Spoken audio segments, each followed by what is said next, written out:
RRQ Hoshi up against RSG Singapore.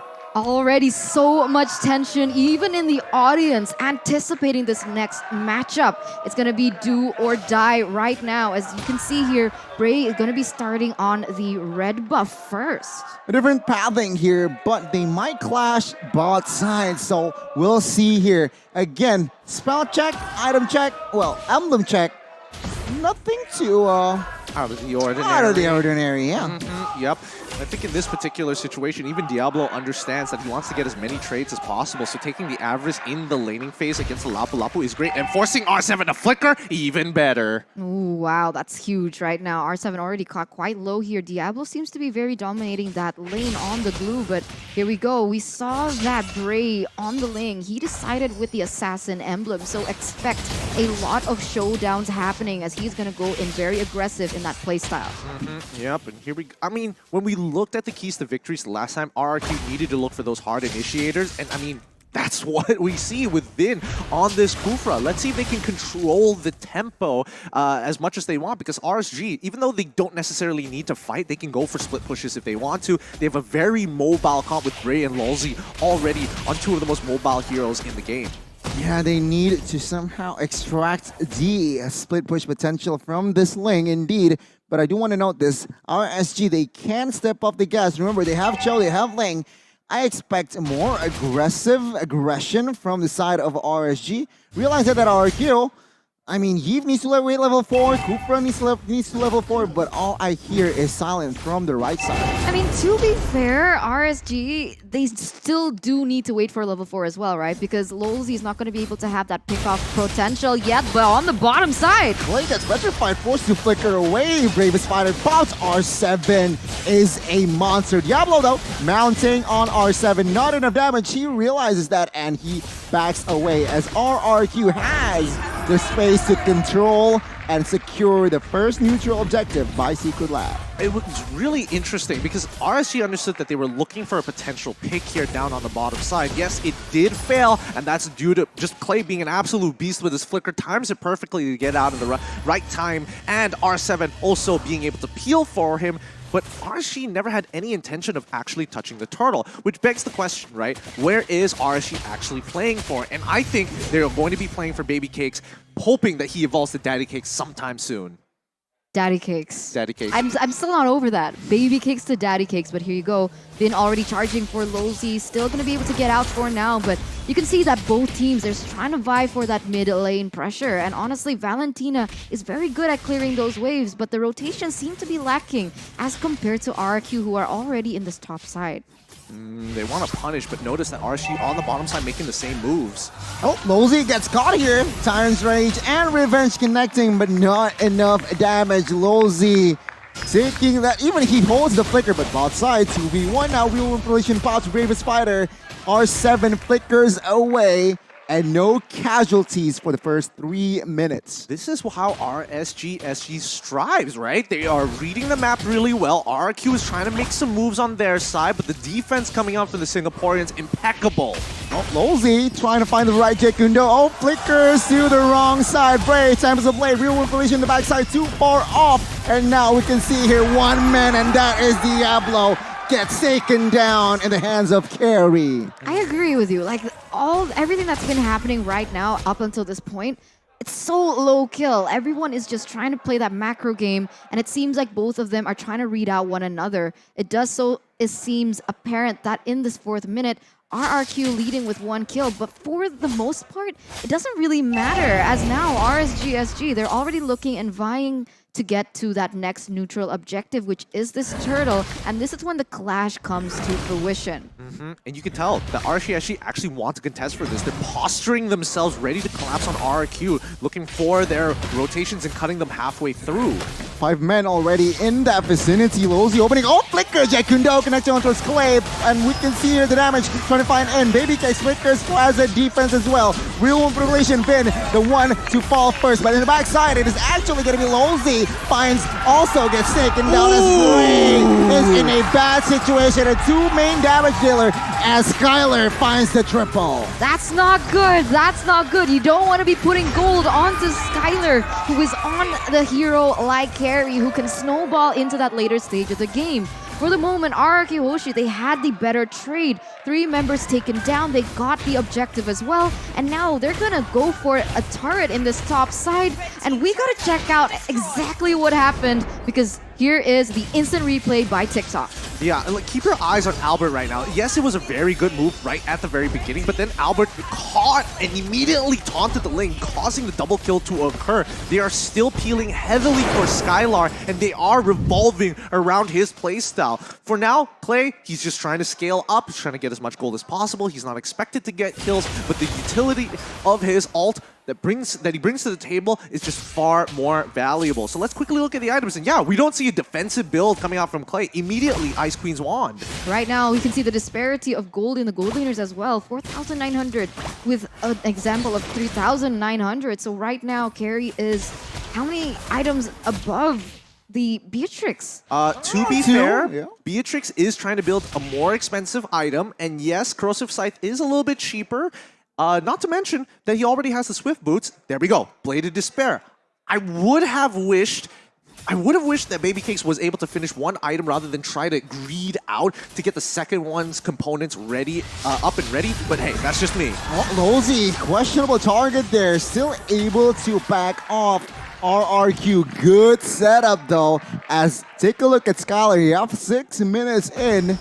4 kills already. But I haven't seen Vin really get his ultimate on the right person just yet. I feel like every time they go for an engage, he hasn't been able to maximize the potential that he actually has. I think he understands that he doesn't have to, right? Because if he engages and fails, that puts his team at a bigger risk of giving free gold over to RSG, and that's not what they want. They want to slowly build up the lead. They have a 2.6, and now it's just small cuts upon small cuts. Oh, where Dragon Vin gets taken down. Take a look at Lolzy there, taking a lot of heat as Clay finds the kill. And now Roy's in trouble. Skyler finding the kill as well, but Brave finds compensation, takes one down. And now Diablo using the split against Skyler. He mounts him. Can he make something? Baby Cakes shut down. And there you go. Baby Cakes, though, will be traded back by R7. It's scrappy. It's everything. And this is RRQ. Okay, honestly, I have to say, R7 should live this, but I have to say, Baby Cakes cannot be missing those shots on a stunned target, man. He was predicting the movement. He should have just shot as soon as the stun connected. Seeing now the turtle here, RSG, trying to grab space. Oh, Vin gets caught. We'll see. That Bray patiently waiting for the execution as now Diablo in the backside. But take a look at the backside here. R7 gets caught. Skyler though finds Diablo, traded back, and now it's going to be an all-out war. Lolzy down, and we can see Albert claiming the neutral objective, but Bray will fight Skyler in the process. 3-4-2, but RSG lost the turtle. Yeah, they lost the turtle. It was really unfortunate. Albert, as of right now, is still at the exact same level as Ray, so it should have been a very clean 50-50. Let's see how much more punishment they can actually put. They don't actually get the mid-tier 1. That's unfortunate. Wait, now actually Baby Cakes is going to whittle it down. So regardless, even though there is going to be more gold and EXP on the side of RRQ4 now, RSG's punishment after the turtle is going to be a big swing. That 2K lead, now absolutely gone. Yeah, ping pong match all across the board here between RRQ as well as RSG, as even though Bray is on that emblem, he is still going to be able to get a neutral objective take as well as a tower in that top side. So slowly but surely, they are advancing according to their keys to victory, where it's said that they were supposed to focus more on these objectives, and that's exactly what they're doing. I like it. It's a balanced game here. RRQ, we're in the lead. We're 2,000 ahead. RSG, though, with the earlier trade, managed to equalize. Now, concealed play. Will they find someone? Oh, it's Kundo, and there you go. Albert is the target. We'll see, though, reinforcements come. This is the right question. Albert gets taken down, though. Will there be any trades? And take a look at R7 on the backside. We can have it. Clay goes down, and R7 with the Bravest Rider will not be able to find anyone else as RSG gets traded back 2 for 2. It's funny because it seems like RSG is playing into what RRQ want, which is team fight, as they are losing members on the board. But look at Bray right now. He wasn't involved in that team fight. He was more focused on splitting the map. He was more focused on getting those towers to the top side. And he's getting way more value in the fact that they have way more map pressure than RRQ.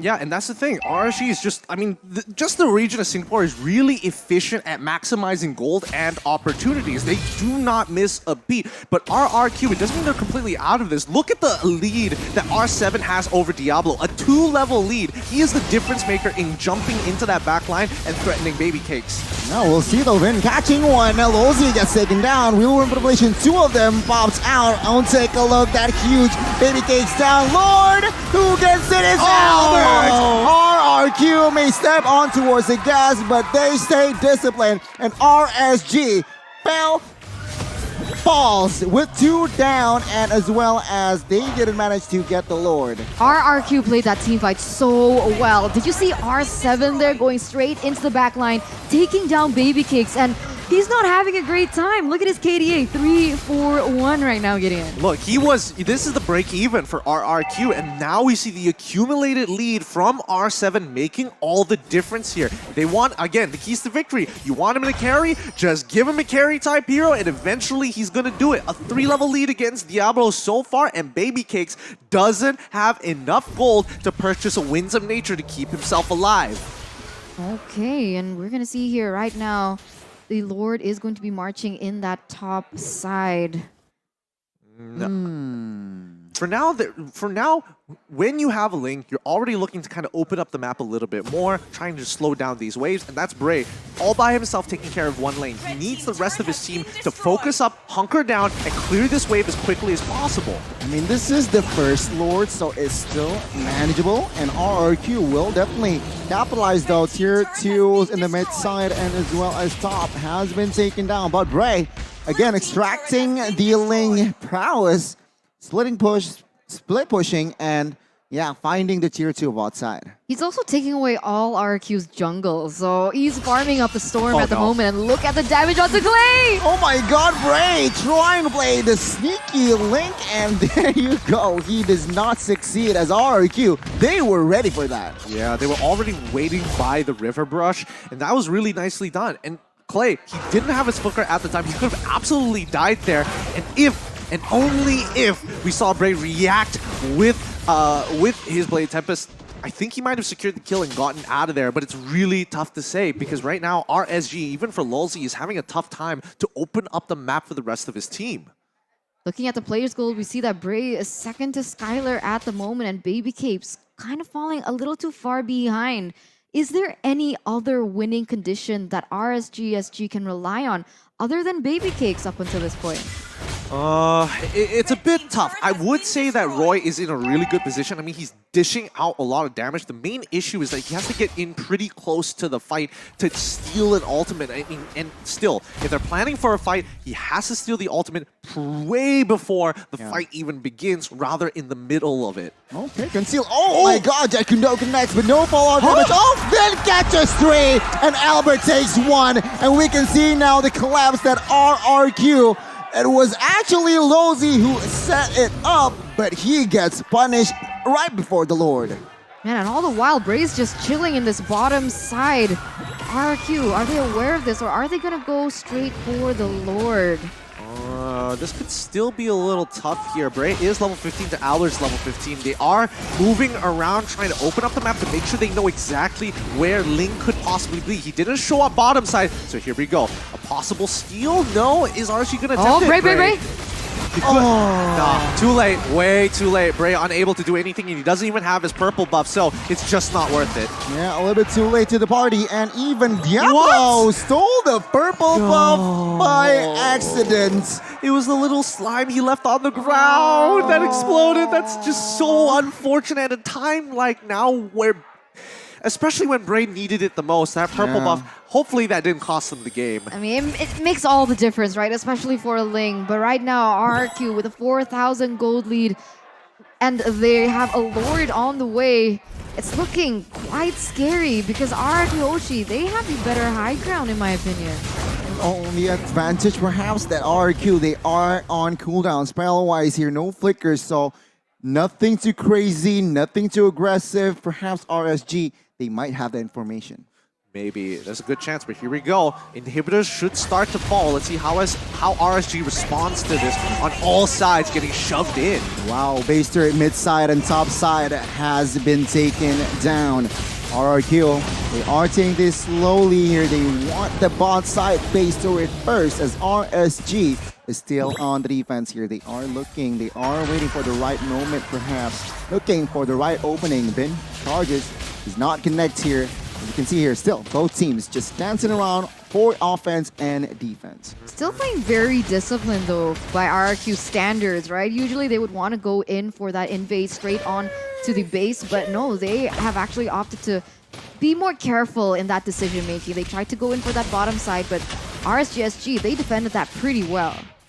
Yeah, and they still managed to hold on to at least one of their inhibitor turrets for now. But here's the problem, right? This was RRQ's big moment to try and crack in and force a fight onto RSGSG. Bray geniusly slowing down the bottom side of the waves and then putting it in a situation where the waves aren't stacked properly, only mid as well as top side collapsing, but not even at the same time. Bin catches Diablo. Is this the right target? Split is there, but take a look at the damage that Skyler gives. It's too much. He gets taken down, and RRQ, a 5v4 situation, and Albert, he's just silent. I mean, Skyler, 9-3 No. KDA up until this point. He also has the Athena shield, so just in case he has to go a little too close to someone like Roy, who's already dealing a lot of damage, he's respecting that. He's trying to increase his abilities to sustain in these team fights. It's tough. It's tough. Again, RSG is really relying on Lolzy. And yes, Lolzy is trying to make these plays. He's dying for them. But right now, I'm looking at Roy, and I need him to make a heroic play somewhere. He needs to back Lolzy up. He needs to be an active threat on the map. He's 0-1 and 8 so far, and 8 of those assists was with his team. But right now, he needs to do more. He needs to go that extra mile. Yeah, I get your point here as Bray. He's just chilling. He's just trying to do what he can do as a Ling behind.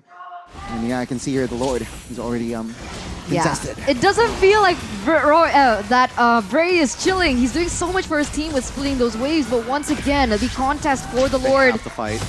Oh my god, catches Suvin with that Tyrant's Rage. Mortal bombs everywhere. Baby Cake, the first one down. Not a good sign as 1, 2, 3, 4 bodies has already been collected, and Bray gets shut down. Double kill for Clay, and this is going to be the end for RSG. The Kings of Kings will be confirmed securing the upper brackets. RSG will not be able to do and fight, will have to fight from the lowers. Another crown for them to crush as RRQ Hoshi win this with a very dominant performance. At some point, it could have been